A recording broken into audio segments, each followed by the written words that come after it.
man. All right, 97.7 Outlaw Radio FM listeners, you already know what time it is, and right here, right now, we actually have a phenomenal, talented individual. We got Seven, the Panther, right here, live on the line. How are you doing this evening? Oh man, what's good, brother? How you doing? I'm doing great, man. Best I can possibly be, man. Just enjoying this summer-like weather down here in Canada, man. It's definitely a odd time to be Canadian, I'll tell you that. Oh man, that is different. It is definitely not summer temperatures here in Washington State. I can promise you that. It's definitely not that. Man, I was walking around in my basketball jersey, shorts, and freaking sandals today, man. I still can't believe it. I was getting the August vibes, to be honest with you. Jealous of that. Like I'm literally wearing layers of clothes and preparing for the rain. I mean, it is Washington State, so it rains a lot, so you know how that goes. But yeah, I'm kind of jealous. I feel like I need to make a trip to Canada now. I'm gonna be honest, I wouldn't book that trip just yet, man, because where I am in Ontario, the weather's all wonky, man. So one day it'll be hot, the next day you'll have a blizzard, man. So don't book that ticket just yet. Wow. Okay, yeah, I'm a little afraid of that. So I guess I'll play it safe and at least stay where I think I halfway know what to expect. Halfway. But I know you're a busy guy, Seven, so I'm going to dive right into this interview, man. But I got to take you back to the beginning of your amazing career this far, and I have to ask, man, what originally inspired you to pursue a career within the music industry initially? Oh man, well, I mean, I guess well, let's put it this way. Rakim was like my motivation to start rhyming.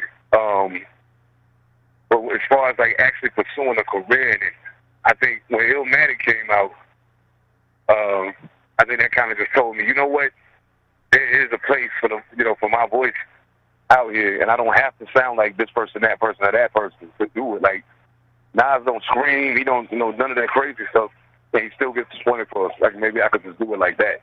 And ever since then, I've been focused on, trying to make the most incredible music I could possibly make, being as lyrically astute as I could possibly be, and just hoping that people, appreciate it and gravitate to it.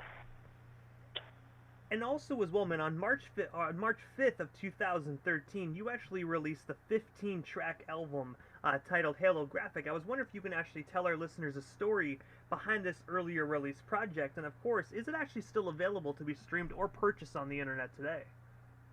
Absolutely, yeah. You can stream it on all the streaming platforms. You can come to Bandcamp and purchase it directly if you want to, really support the movement. Holographic was a concept that came about because I'm actually in a group with my brother AP called Fallen Angels. So that's where the Halo aspect of that comes from. And it definitely was around the same time that a lot of the holograms were starting to happen at concerts and things of that nature. And I was like, the hologram looks really good, but it's not real. And so in my personal opinion, the Halo, which gives us some different form of divinity or some different degree of divine power, so to speak, can change that graphic into a real life thing. So that whole project was basically me taking what people assume ghetto life is about and telling them the truth about it, without all the filler. And I gotta say, man, the one song off that project that I really enjoyed is actually "Yesterday Is Gone." Oh yeah, "Yesterday Is Gone" is probably one of my favorite songs of my whole career, just because it gave me an opportunity to take a look at. Okay, I took an opportunity to say, okay, look, let's take an honest look at where I am now, and okay, now let's look at why I am where I am now, and everything that I say from this point forward has to be moving forward because yesterday is gone. There's no bringing that back. Whatever happened yesterday, you may attempt to reinvent it. You may attempt to, give new life to it, but in all actuality, you're still creating a new thing. It's never going to be the same as it was before. So that's pretty much the concept of the record. And also as well, on January 14th of 2018, you actually released the song titled "I'm a Giant" that was actually produced by the legendary artist Planet Asia. I was wondering if you can tell our listeners a story behind this song, and of course, what was it like just working alongside Planet Asia? Full transparency, I have never, until earlier this year, I had never had a conversation with Planet Asia. That record actually was supposed to be Tragedy Gaddafi and me. Tragedy Gaddafi had the beat, and so he said, look, I'm going to send you the beat. You can have the song, I'm going to just do the feature. So I basically paid for the beat and the feature, and then he never did the feature. So I have this amazing beat by Planet Asia, and I don't know what to do with it. And the name of the beat is I'm a Giant. So I was like, okay, I'm just going to stick with that because it kind of sounds like that. So I called Superstition, who is by far one of my favorite MCs in the world. Not to mention, that's my brother. If you listen to Superstition's Chain Letters, he and I have a song together on there called Blood Brothers. We're not literally related, but you know what I mean. And then I felt it was only right to put my more recently acquired brother, AP, on the record as well. And it was basically just lyrical exercise. Just telling people, you know, I'm a giant, and basically in the game of MCs, I'm not going to use that word. I'm saying a little person. And I gotta say as well, it definitely is a phenomenal song, man. Like, did Tragedy ever tell you why he actually didn't actually do the feature, or did he just kind of just give it to you after you paid? Well, I'll just say that it's been well noted in the industry that Tragedy Gaddafi has some issues. I was very happy. Shout out to my guy Monty Smith for making the connection in the first place. At the end of the day, I didn't get a Tragedy Gaddafi feature, which I was really going to be psyched about since I am a product of 90s hip hop. But I was able to get two other lyricists that I believe in so much on that record with me. So that at the end of the day, I think it may have come out better the way it ended up being than what it would have been initially. I gotta say, man, as long as you got it out, man, at the end of the day, you still got a beat produced by Planet Asia, man. And honestly, a lot of artists today can't even say that. Absolutely, absolutely. I actually was supposed to do a show with Planet Asia this past summer, which was why we ended up having a conversation here in Tacoma, but it got canceled because the club got shot up. So, yeah, kind of crazy. I gotta say, well, that is definitely a reason to shut down the club. But hopefully in the future, you know, you guys can get back at that. And of course, this time it actually happens and everybody has a safe, fun time. Absolutely, I hope so. Absolutely.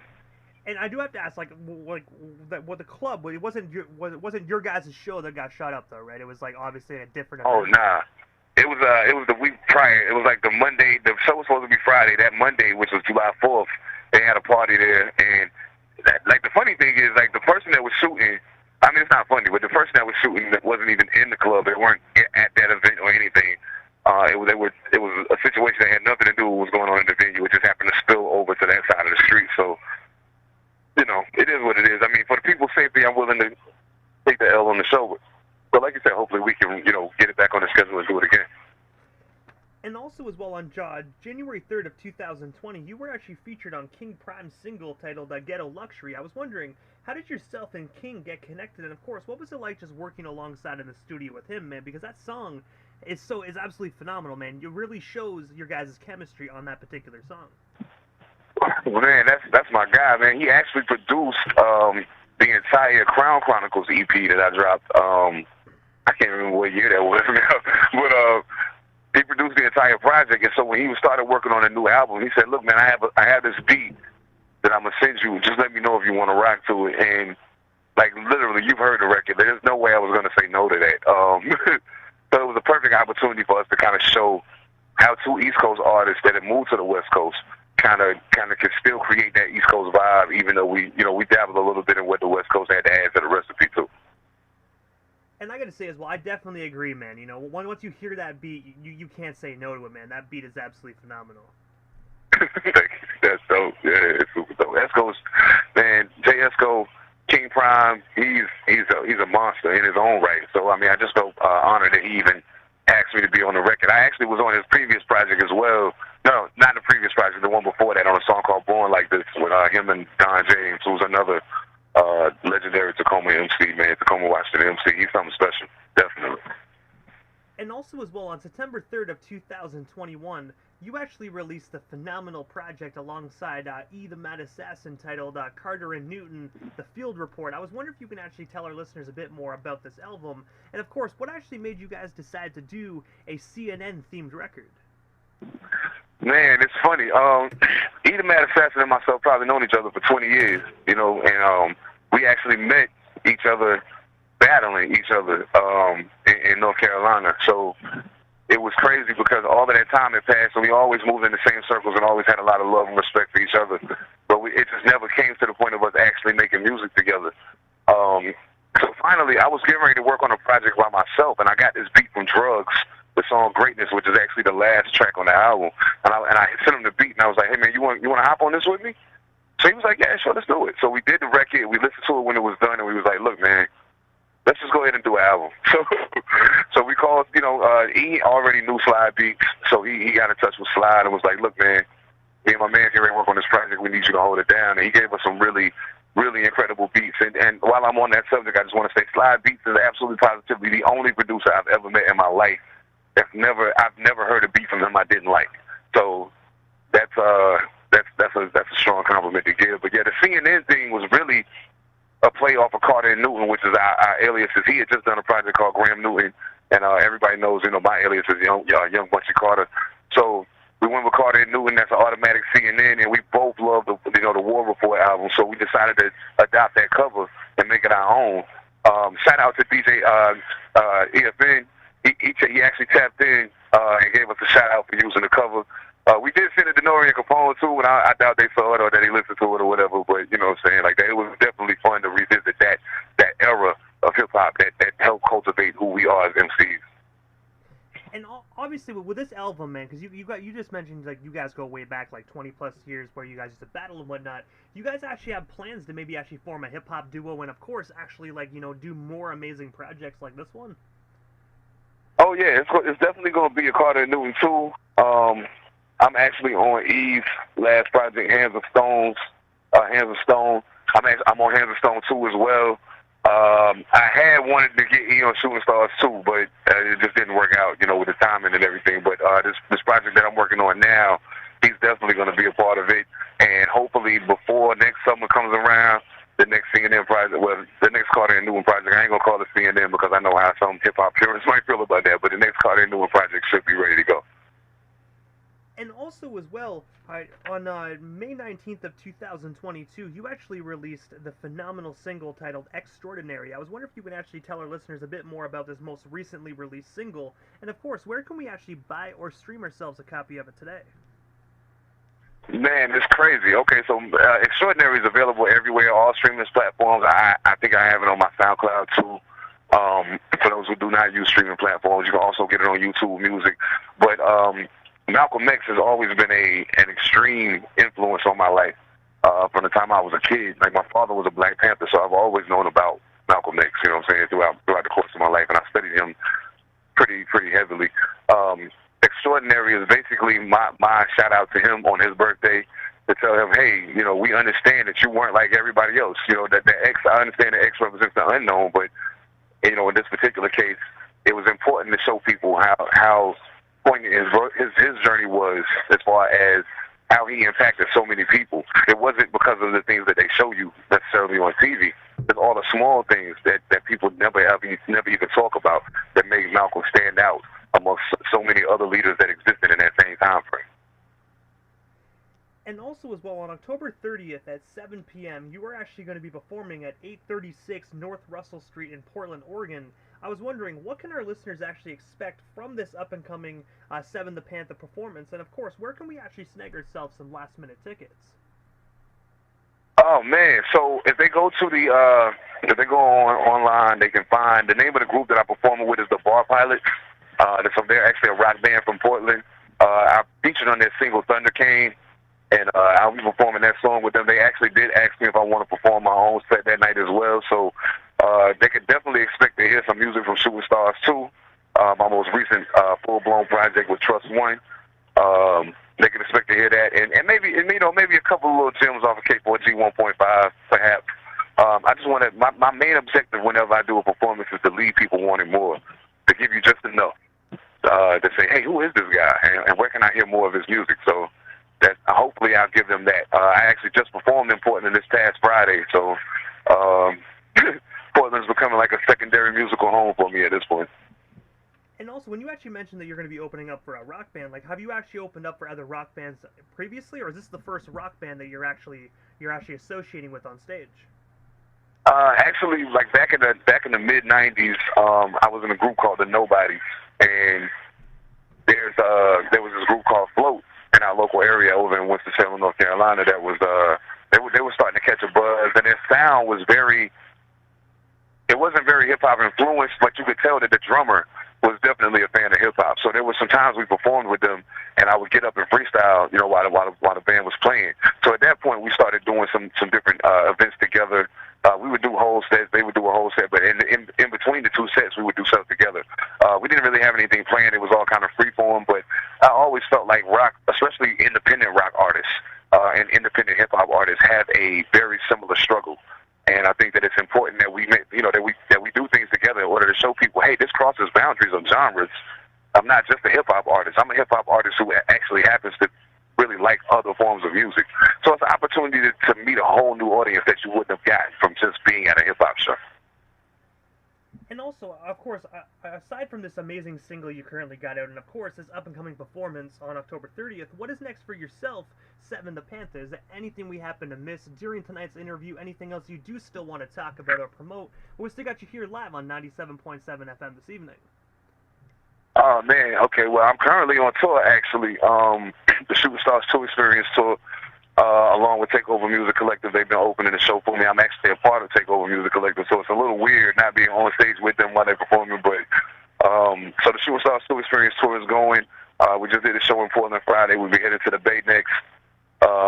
Outside of that, the main thing I'm focused on right now is I got some acting auditions coming up. I have my podcast is also doing fairly well. The numbers are getting pretty good.